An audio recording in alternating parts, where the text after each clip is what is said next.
खूप यंगस्टर्स येतात आजकाल. चेहऱ्यावरती पिंपल्स आलेले असतात. अर्थातच वय टीनेजर्स असतं. त्याच्यामुळे खूप प्रश्न पण मनात असतात. ज्या दिवशी कॉलेजमध्ये एखादं फंक्शन असतं किंवा काहीतरी महत्त्वाचं काम असतं, त्या दिवशी हटकून त्यांना एक पिंपल येतो आणि कॉलेजला सुद्धा जात नाहीत, इथपर्यंतचे स्टुडंट्स मी पाहिलेले आहेत. एखाद्या मित्राच्या पार्टीत जात नाहीत. कुठे बसायचं, उठायचं म्हटलं तर त्यांना पिंपल आला, पिंपल आला, पिंपल आला. ते टेन्शन येतं त्यांना त्या एका पिंपलचं. खूप जाहिरातींमध्ये सुद्धा तुम्ही बघितलं असेल, की ते एका पिंपलमुळे डिस्टर्ब झालेले, मानसिकता डिस्टर्ब झालेले पेशंट्स तुम्ही बघितले असतील. मुळात हे होतायत का? सुरुवात कुठून होते? त्याच्यावरती आपण कधीतरी विचार केला पाहिजे. 80 to 90% लोकांमध्ये डोक्यातल्या डॅन्ड्रफमुळे पिंपल्स सुरू होतात.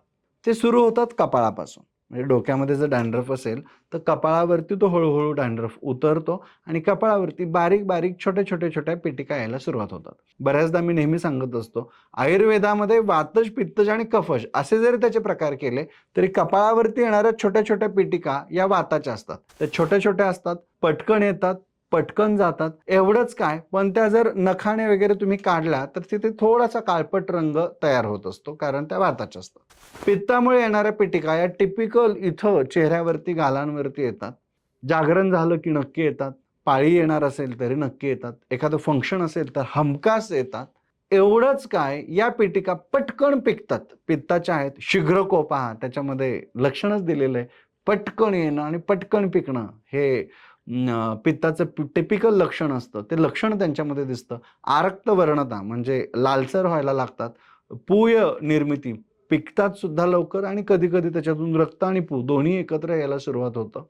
आणि कफाच्या ज्या आहेत त्या अजून खाली म्हणजे हा कफाचा भाग, हा पित्ताचा भाग आणि हा वाताचा भाग. अशा पद्धतीने कफाच्या पिटिका या खाली येतात. हनुवटीच्या मार्जिनवरती यायला सुरुवात होतात. मोठ्या होतात. स्पॉन्जी टिश्यू असतो तिथे. त्यामुळे त्या जाड होतात. स्थिरीभूतः घनः असं त्याला म्हटलेलं आहे. म्हणजे स्थिर असतात, मोठ्या असतात, जाड असतात. विलंबेन उत्पत्ती, विलंबेन पाकः म्हणजे हळूवार उत्पत्ती होते आणि हळूवार पिकतात. पिकून जर फुटल्यास तर मोठा खड्डा पडतो किंवा त्या आतल्या आत त्वचाच्या रंगाच्याच राहतात आणि जिरून पण जातात. अशा पद्धतीचे पिंपल ज्यावेळी आपल्याला येतात, त्यावेळी मुलांनी स्वतःची प्रकृती तपासली पाहिजे आणि पिंपल कशामुळे येतायत ते पण चेक केलं पाहिजे. परवाच एक 19 वर्षाचा एक मुलगा माझ्याकडे आला होता. त्यालाही असेच पिंपल होते. तपासणीनंतर, नाडी परीक्षणानंतर त्याला म्हटलं, की "रात्री झोपतोस किती वाजता?" तर तो म्हटला, "1-2 वाजता झोपतो." तर 1-2 वाजता झोपणं हे तो नॉर्मल सांगत होता. कारण त्याचे मित्र 3-4 वाजता झोपतात. आता याला पिंपलचं ते कारण होतं म्हणून मी त्याला पटवून सांगण्याचा प्रयत्न करत होतो. पण ते ऐकायलाच तयार नव्हतं. आत्ताचं यंग जनरेशन 1-2 ला नॉर्मल म्हणतं. त्यांचे आई-वडील 11-12 ला नॉर्मल झोपणं म्हणतात. त्यांचे आई-वडील म्हणजे थोडेसे आजी-आजोबा एक 9-10 ला नॉर्मल म्हणतात आणि आपले आजोबा-पणजोबा गावाकडची लोकं बघा 7-8 वाजता झोपी जातात. त्यांच्यासाठी ते नॉर्मल आहे. आता न्यू नॉर्मलच्या डेफिनेशन पण बदलत चालल्यात की काय जागरणाच्या असं मला वाटायला लागलेलं आहे. कारण या 19 वर्षाच्या मुलाच्या म्हणण्यानुसार तो 2-3 वाजता झोपतो म्हणजे लवकर झोपतो कारण त्याचे मित्र 4-5 वाजता झोपतात. मित्रांनो, आरोग्यम भास्करात इच्छेत. तुम्हाला जर आरोग्य पाहिजे असेल तर सूर्याची उपासना आपण केली पाहिजे. पिंपल सुद्धा घालवायचे असतील तर सूर्यदेवाच्या आधी उठलं पाहिजे. अग्निहोत्रापासून सगळे सूर्याच्या उपासना आपण केल्या पाहिजेत. मित्र रवी सूर्यभानू असं त्याला म्हटलं जातं. मित्राप्रमाणे सूर्याची उपासना केली तर तुमच्या चेहऱ्यावरती सुद्धा भास्कराप्रमाणे तेज येईल.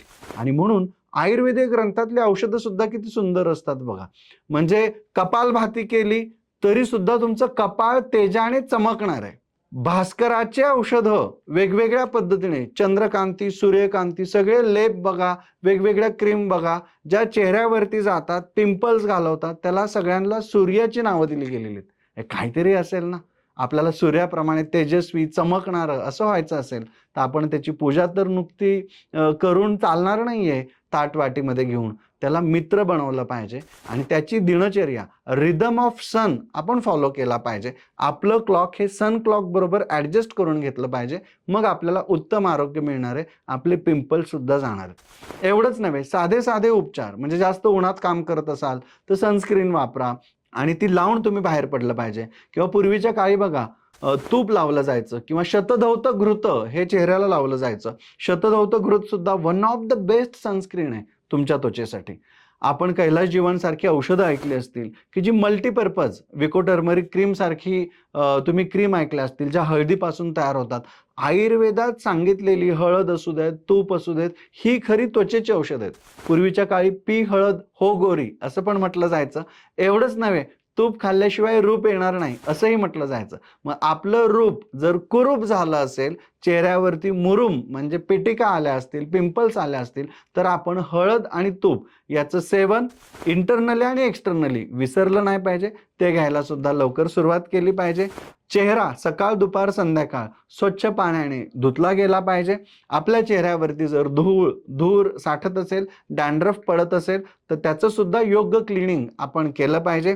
खूप सोपेनिफिकेशन असणारे किंवा खूप सोडियम लॉरेल सल्फेट असणारे प्रोडक्ट्स चेहऱ्याला लावणं टाळलं पाहिजे. वेगवेगळे ॲसिड्स आजकाल मुली वापरतात पिंपल्स घालवण्यासाठी, पण ते ॲसिडचं आपण प्रमाण कमी केलं पाहिजे किंवा लावलंच नाही पाहिजे. रादर काही जण स्किन टॅन झालेली असते किंवा पिंपलमुळे तिथे थोडासा खड्डा पडलेला असतो, तर ते केमिकल पिलिंग करतात. तर पिलिंगने तात्पुरतं बरं वाटतं, पण कायमस्वरूपी जर तुम्हाला तुमच्या त्वचेचा एक नॅचरल ग्लो मेंटेन करायचा असेल आणि पिंपल फ्री स्किन तुम्हाला व्हावीशी वाटत असेल, तर अशा पद्धतीच्याही गोष्टी आपण सतत करणं हे टाळलं पाहिजे. आयुर्वेदामध्ये सांगितलेले शाल्मली कंटक सारखे उपचार असतील, जे उगाळून लावू शकता. जायफळासारख्या गोष्टी आहेत, ज्या उगाळून लावू शकता. हळद म्हणजे हळकुंड घ्यायचं आहे आणि दुधाच्या साईवरती ते उघळायचं 21 वेळा आणि हळकुंड आणि साई उगाळून जर तुम्ही पिटिकेंवरती लावलीत, तरी सुद्धा पिटिका सुद्धा लवकर कमी होतात. एवढंच काय, पण तुमची त्वचा सुद्धा हळदीसारखी सुंदर दिसायला लागते, चमकायला लागते. घरगुती उपचारांमध्ये बऱ्याच गोष्टी आहेत, ज्यांचा वापर तुम्ही प्रयत्नपूर्वक किंवा वैद्याच्या सल्ल्याने करून तुमच्या पिंपल्सला, पिटिकांना आळा घालू शकता, त्यांना कमी करू शकता. आजकाल पिंपलचे वेगवेगळे प्रकार सुद्धा आहेत. म्हणजे त्याच्यामध्ये फक्त मिलिया क्रिएट झालेले असतात, काहींमध्ये फक्त स्मॉल वॉट्स क्रिएट झालेले असतात, काहींमध्ये कॉमेडॉन्स क्रिएट झालेले असतात, काहींमध्ये व्हाईट स्पॉट्स, काहींमध्ये ब्लॅक म्हणजे त्या पद्धतीने व्हाईट हेड्स, ब्लॅक हेड्स पण तिथे क्रिएट होतात. या सगळ्यांना आयुर्वेदामध्ये खूप चांगल्या पद्धतीने बघितलं जातं. पण त्याला मॉडर्नचेही उपचार जसं हायड्रा जेट आहे, हायड्रा फेशियल आहे, मायक्रोडर्मा ॲब्रेजन आहे, सेबिस्पेअर आहे, व्हॅक्यूम सक्शन आहे. या सगळ्या गोष्टींचा वापर करून तुम्ही ब्लॅक हेड्स, व्हाईट हेड्स खूप चांगल्या पद्धतीने घालवू शकता. आयुर्वेदातले सुद्धा उपचार त्याच्यामध्ये तुम्ही चांगल्या पद्धतीने करून घेऊ शकता. पाण्याचं नियोजन, झोपेचं नियोजन आणि आहाराचं नियोजन ह्या 3 गोष्टी खूप महत्त्वाच्या असतात. त्या कधीच विसरू नका. मुबलक पाणी प्या. पाणी पिल्यानंतर मूत्राच्या सहाय्याने आपल्या शरीरातले टॉक्झिन्स बाहेर पडतात.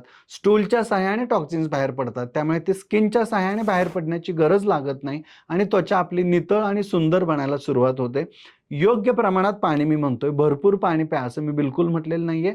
आपल्या तहानेनुसार योग्य प्रमाणात पाणी पिलं पाहिजे. पाणी किती प्यावं, तर आपली लघवी ही पाण्यासारखी शुभ्र होईपर्यंत पाणी पिलं पाहिजे.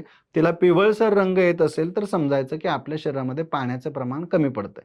मी हे का सांगतोय? कारण पिंपल्स त्यांनाच येतात जे वेळेवर मूत्रप्रवर्तन करत नाहीत, वेगाचं विधारण करतात आणि मलप्रवर्तन सुद्धा म्हणजे पोट ज्यांचं साफ होत नाही, त्यांना हमखास पिंपल येत असतात आणि म्हणून त्यांनी आपल्या पोटाच्या आरोग्याकडे पण लक्ष दिलं पाहिजे. रोज सकाळी पोट छान साफ झालं पाहिजे, लघवीला वेळेवरती गेलं पाहिजे, शरीराला दिवसातून एकदा तरी छान घाम आला पाहिजे. म्हणून अर्धा तास ते 45 मिनिट कमीत कमी सुंदर व्यायाम केला पाहिजे. व्यायाम करू वाटत नसेल तर दरवाजा बंद करा, मस्त गाणी लावा आणि भरभरून डान्स करा. चेहऱ्यावरती, कपाळावरून घामाच्या धारा निघाल्या पाहिजेत, म्हणजे चेहऱ्यावरचे स्पोर्स आपोआप ओपन होतात, टॉक्झिन्स बाहेर पडतात. घाम बाहेर पडला की तो अडकत नाही, तो अडकला नाही तर पिंपल तयार होत नाही आणि म्हणून हे महत्त्वाचे उपचार आहेत ज्याच्याकडे आपण लक्ष दिलंच पाहिजे. सोबत लवकर झोपलं पाहिजे, कारण लवकर झोपल्यामुळे आपल्या त्वचेला सुद्धा रेस्ट मिळते. आयुर्वेदात असं म्हटलेलं आहे की निद्रा यत्तम सुखम दुःखम पुष्टिकारशम बलाबलम वृषता क्लिबता ज्ञानम अज्ञानम जीवितम नच. याच्यात कार्श हा शब्द आलेला आहे, म्हणजे त्वचा काळवंडणं. हे जागरण केलं की त्वचेवरती किती मोठा फरक होतो हे आपल्याला दिसायला लागतं. डोळ्याच्या खाली काळी वर्तुळे यायला लागतात, चेहऱ्यावरती पिंपल्स यायला लागतात आणि म्हणून लवकर झोपलं पाहिजे. आणि त्याचबरोबर आहारामधून आपण शेंगदाणे, दही, त्याच्यानंतर पनीर, त्याचबरोबर खूप तेलकट, तुपकट पदार्थ ओके, की ज्याच्यामध्ये अनावश्यक तेलाचं प्रमाण जास्त आहे, ते टाळलं पाहिजे. कारण ते तेल पुन्हा आपल्या त्वचेच्या साहाय्यानेच शरीर बाहेर काढण्याचा प्रयत्न करणार आहे आणि म्हणून आहार, विहार आणि औषधं ही जर आपण व्यवस्थित घेतली तज्ञांच्या मार्गदर्शनाने आपल्या प्रकृतीनुसार ती निवडली, तर खूप छान पद्धतीने आपल्याला पिंपल्स कंट्रोल करता येतात. आमचा एक सुंदर प्रॉडक्टही आहे ॲक्नेगोचा, तोही तुम्ही पिंपल्सवरती वापरू शकता. त्यानेही पिटिका जातात. तारुण्य पिटिका हरयोग आपला खूप सुंदर आहे. आपल्याकडे एक वटीसुद्धा याच्यावरती चांगली आहे. वातज, पित्तज, कफज या प्रकारांनुसार तारुण्य पिटिका घालवण्याची काही औषधं आहेत. तुम्ही आमच्या काय आयुर्वेदच्या कोणत्याही सेंटरला जाऊन सुद्धा याची अधिक माहिती घेऊ शकता. तुमच्या पिंपलचं परीक्षण करा आणि त्यानुसार औषधं घ्या. पिंपल्स लवकर कंट्रोल होतात.